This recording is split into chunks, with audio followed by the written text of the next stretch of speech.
Ladies and gentlemen, boys and girls, pull right up, sit your butt down, let's talk weigh-ins. This is Undefeated for UFC Vegas 24. That's right, the post-weigh-in show. We are talking about the final looks, the final reads. We get to see these fighters step on the scale right before they enter the ring for combat tomorrow. It's our last look to get one little tidbit of information and try and make the best bets we possibly can after seeing what kind of shape and condition they're in, where they're at mentally, what are we looking for going into these fights. And I have a good one for you today. It's been a little bit boring up until this week recently. We've been on this run of fighters being professional, not really missing weight, not having anything exciting happening.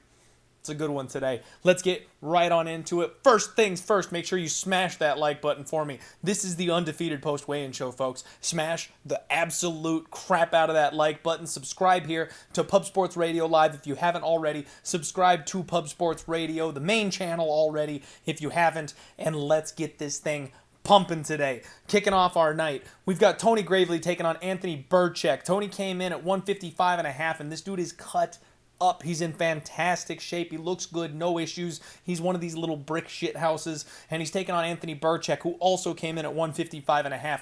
Now, Anthony Birchek's a little bit taller for the division, a little bit longer, but boy, was he sucked out on the scales. He had that hollow eyes thing going on that I talk about when a fighter's had a bad weight cut and they're doing everything they can to just get to the scale. That's what our boy Anthony Birchek looked like today. Now, he did give a solid flex up on the scale. He looked pretty good there, but I don't really like what I saw from his facial features and how hollowed out he was when they faced off. Birchek is obviously taller and longer, but the skills that pay the bills are what matters here, and we know he's lacking in that area a little bit. It was a good face-off. I've got Tony Gravely in a parlay. I like how he looked on the scales. I think he's a much better fighter, a much more well-rounded fighter, so I like him to win a lot here, and I think he's safe to put in parlays.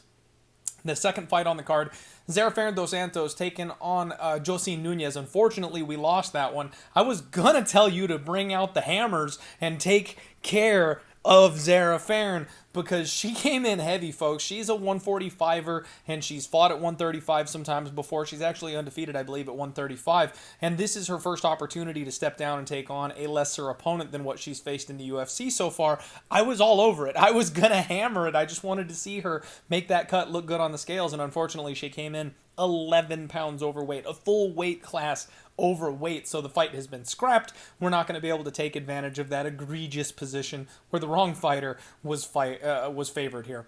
Next up, we've got Austin Hubbard taking on Dakota Bush. My boy Austin Hubbard came in at 156, and he was smiling the whole way. He looked good. Looked on his Instagram. He had a very clean, easy weight cut. He looked like he's ready to go and in business. Dakota Bush came in at 155.5. Really not a lot to report. It's this kid's UFC debut. He's filling in here on short notice. He made the weight. That's really what matters, and he looked okay doing it. These guys size up really, really well. They got up in each other's faces for the face-off. Very respectful, nothing crazy, and they match up 1-to-1 really for height, reach, and all that good stuff. It should be a good fight, but I'm not convinced that Bush is UFC caliber, and he's exactly the type of fighter that my boy Austin Hubbard has been able to defeat at a high level the whole time he's been in the UFC.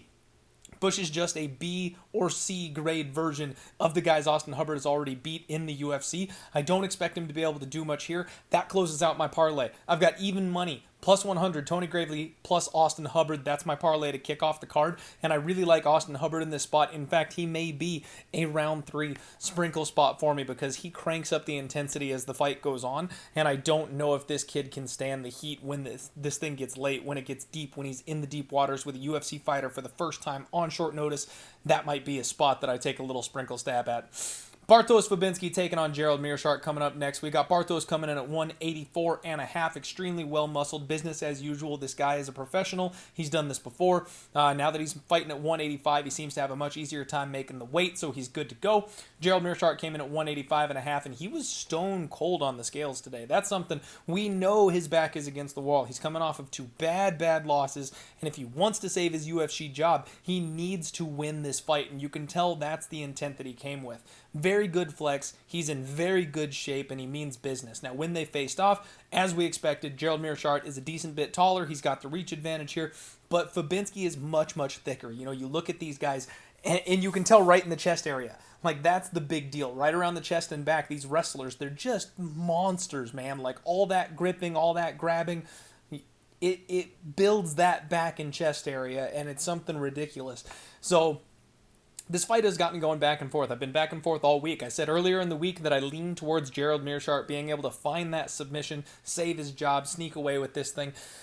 And now I'm kind of leaning Bartos after seeing him face off. I mean, GM3 wasn't that much bigger. He wasn't that much more imposing. I don't think he's going to be able to stuff the takedowns. And if he can't stuff the takedowns, then he has to catch an armbar or a neck. And not many people have been able to do that to Bartos. He's been able to stay safe. Only the super high-level guys managed to pull that off. I think Bartos probably grinds out a win here. So I'm going to kind of flip-flop on this one a little bit. I'm not planning on betting this fight.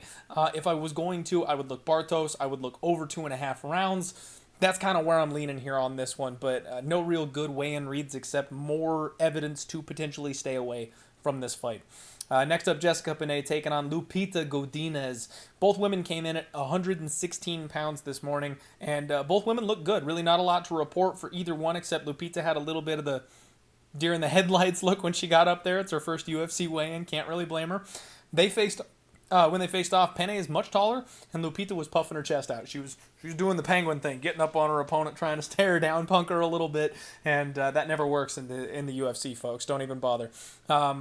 Another spot where I expect Lupita, she's tough, she's aggressive, she's young. I don't know what Peña's going to look like, but there's too many questions involved. We don't know. Maybe she's improved in her time off. Maybe she's healed up in her time off, and now she's a much better version of herself, and she's taken on a very chalky UFC newcomer, so I'm not touching that one. I'm just going to sit back and enjoy Fireball and popcorn, baby. Let's go. Next up, the big one, the people's main event, the one we're all here for. We've got Alexander Romanov taking on Juan Espino. Romanov came in tipping the scales at 264 pounds. That's right, 1 pound under the 265-pound maximum allowance, and he is a big old boy. Big, flabby. I mean, he's always happy, but geez, he's got a lot of extra flab on him. Juan Espino came in at 257, so not a whole lot lighter, but a little bit, and he looked in great shape. I mean, this guy is always coming correct, looks good. You can actually see the muscle definition on him. He doesn't have a whole bunch of extra flab and weight hanging off of him. He's in much better shape. When they faced off, this is what I really was waiting to see. This is what I was really looking for, is how do these guys actually size up? With heavyweights, it's hard because you're so used to them being so massive. When they finally get in there with each other, what does it look like? With the smaller weight classes, it's usually pretty easy to tell, and you can kind of expect who's going to be bigger, who's going to be taller, who's going to be longer. With the heavyweights, you just never freaking know. So they get up there, and my boy Juan Espino has a decent little size advantage. Now, Romanov, he's thicker, but again, a lot of that is flab. A lot of that is fat. He's not like super broad, thick, muscular, like the type of guy like Tony Gravely or something. He's not one of those type of guys. He's not a Bartosz Fabinski. He's almost the same size as Espino. He's just a bit squatter, a bit thicker, a bit flabbier, and this one matches up well. I mean, I've got Juan Espino. I've got plus 115 on the underdog here. I think he's going to be just a little bit more technical on the feet and the striking. He's got better boxing, and I think that he'll be able to do enough defending takedowns if he wants to keep this fight standing, that he'll be able to edge out and drag Romanov into the later rounds. So that's kind of where I'm looking on that one. Really good fight.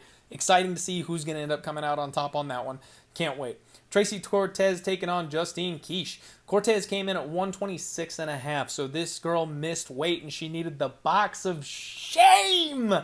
She still didn't make it. She got in the box of shame. She stripped all the way down. She could not make it. And while she was up there, she had dead eyes, folks. She was completely exhausted. She was completely sucked out, and she couldn't make 125. And she also was supposed to continue cutting weight. They postponed the face-off so that she could continue cutting, get that half pound off, and she didn't make it. She kept cutting, she kept trying, and she still didn't quite make that cut, which this is the moment. These are the times I talk about where a fighter is doing everything they can to drain themselves all the way down.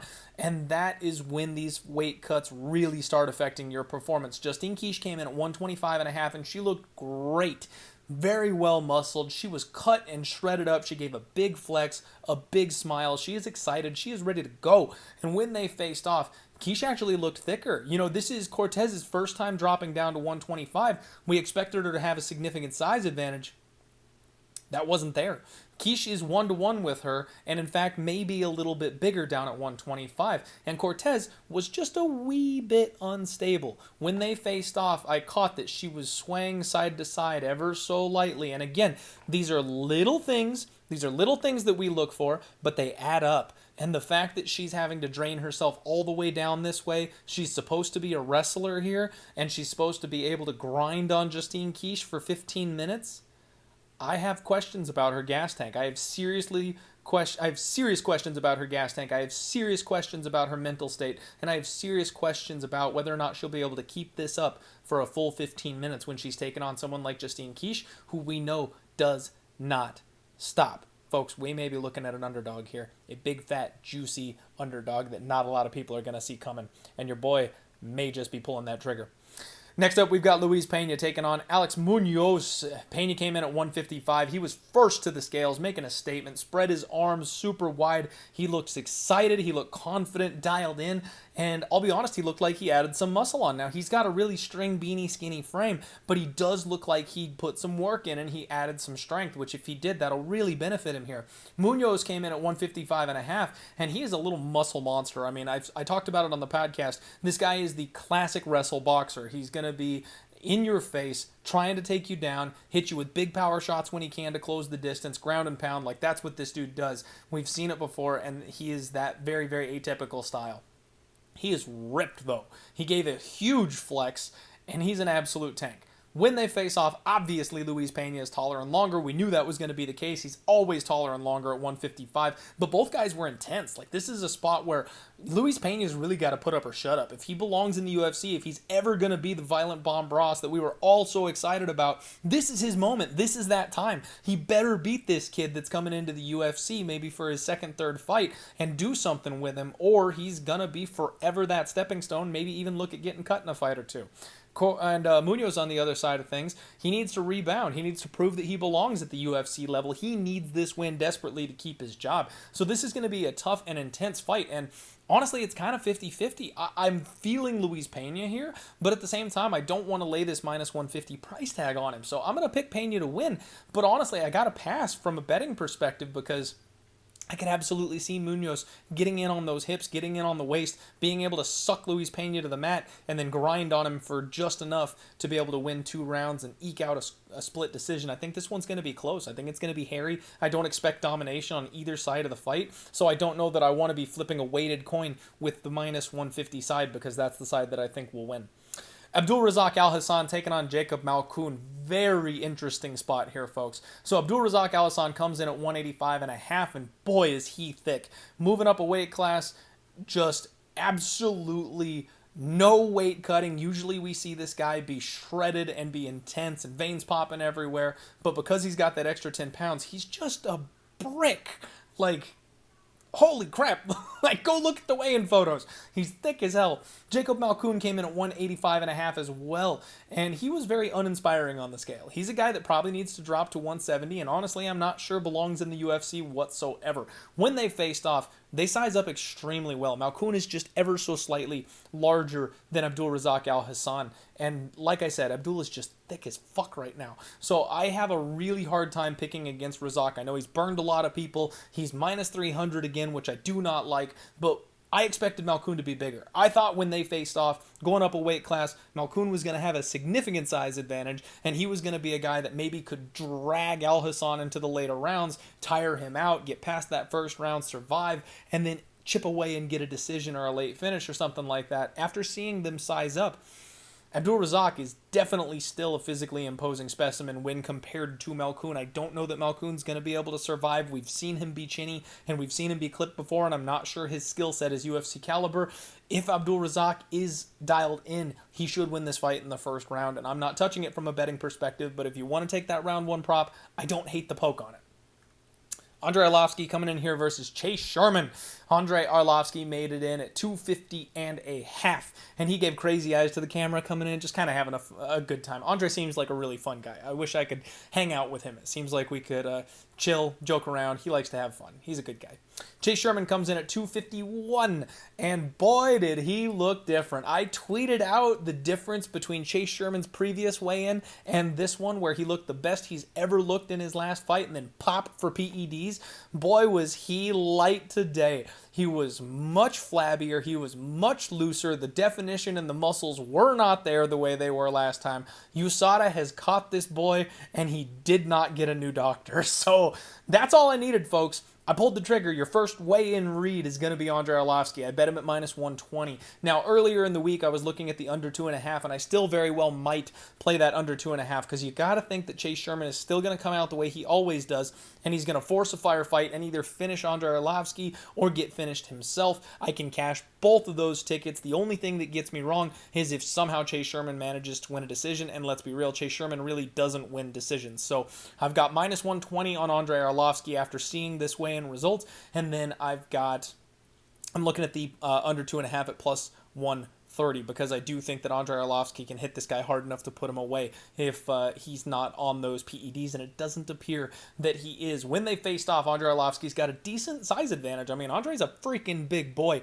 and we saw him just take everything that one of the hottest prospects at heavyweight has to offer, be able to dig through that and force the fight into the later rounds. If he does that with a guy like Chase Sherman, Chase doesn't really have gas after a round. I think he's going to go for broke in the first round, and when that fails, either Andrei's going to go down or Andrei's going to get him in that second round. Next up, we've got Jeremy Stephens taking on Drakkar Klose, and holy crap, this was good. Both guys make a 156, so they both weigh in just at that limit there. Jeremy Stephens looking good, I'll be honest. On the scales at 155, he looks excellent. Gave a big flex, looks a little bit crazy like always. Drakkar Klose, very intense. He came in shape, folks. Like, let me tell you, he came in extremely good shape, and he is ready to go for this fight. A little bit disappointing for me because I was looking for the opportunity to fade him. Now, when they faced off, Drakkar went up nose to nose with Jeremy Stephens, and you don't mess with Jeremy Stephens that way. You know, I talked about how Drakkar Klose was going to be the bigger fighter here in this spot. They size up extremely well. Jeremy Stephens is not out of place at 155, and these guys are about 1-to-1 here. So that was not something that Jeremy Stephens took kindly to, and he shoved Drakkar Klose off of him and practically killed him because of his flip-flops. Drakkar Klose almost lost his footing because his flip-flop got caught on something, and he went after Jeremy. You know, obviously everybody got into like split these guys up, and he goes, "Bro, what the fuck?" And Jeremy Stephens just goes, like you shouldn't have got close. Like it was the most nonchalant get off me reaction I have ever seen. So it's safe to say that Jeremy Stephens is winning the mental warfare at this point, because Drakkar Klose is hot. Drakkar Klose is insulted, he is upset, he is frustrated, and Jeremy Stephens is not fazed by this whatsoever. Man, I was tempted on the over in this fight because I thought these guys were going to come correct. Neither guy really looking for a banger, neither guy looking for a barn burner, both guys trying to just squeeze out that win. I don't think that's happening anymore. If anything, after this face-off, I might be looking at an under, because these guys are going to be hot coming into this fight. Total set at 2.5. It's -150 to the over, +130 to the under. Seriously, like, with them starting off that way, I don't think they'll be able to wait to get their hands on each other in the cage, and that under 2.5 may be a spot I end up taking a stab at. I kind of lean to Jeremy Stephens. I think that taking a step down in competition, fighting a little bit lesser competition, he should do pretty well. But again, if he comes in with the type of attitude he brought to the weigh-ins, if he forces a firefight, if he forces a barn burner, someone's getting killed. So I don't know if it's going to be him. I don't know if it's going to be close. But the co-main event is far more fun to me now after seeing that face-off.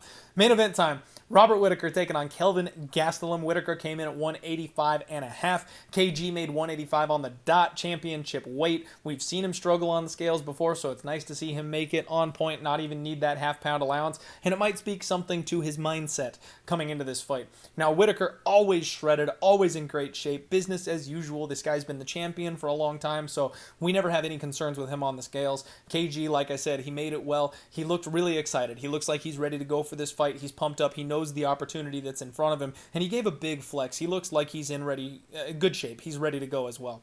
Whittaker faces off with Kelvin Gastelum, and it was a good face-off, but it was very respectful. These guys are not trash talkers or anything like that. They're both just ready to go to war, and Whittaker obviously has a big size advantage. We knew that was the case coming in here. Kelvin really belongs at 170.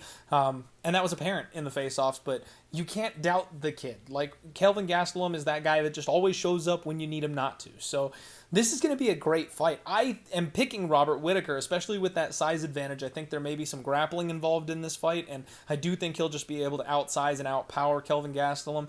And I like Robert Whittaker, but at the same time, I'm not going to bet him. I've got him in my like crazy long shot Hail Mary parlay that's got multiple cards and multiple fights coming up in it. I'm not going to bet him on Saturday. I would look at maybe the over 4.5 for Robert Whittaker by decision. But again, with the way these guys may be coming into this fight, I don't know if that's even a good place to look. This main event actually has me in shambles. Whittaker by decision is going to be my prediction. I think it's going to go the distance. I think Whittaker does enough to get it done, but this could be a very close fight. It could be a very good fight. It could be a very boring fight. We'll see what happens Saturday. But folks, this card is good. This card is fantastic. So now I've got Andrei Arlovski. I'm maybe taking a flyer on Justine Quiche. That may be my big underdog for the night. So everybody buckle up. This is going to be a good card. Make sure you check out Pub Sports Radio. We are going to be live for these fights on Saturday. In fact, we will be live tonight. If you're watching this show on Friday, we'll be live tonight for Bellator as well. Make sure you support my boys going live to keep you entertained and give you some live betting action on some MMA stuff. Thank you so much for the love and support. Good luck on all your degenerate action, and let's roll.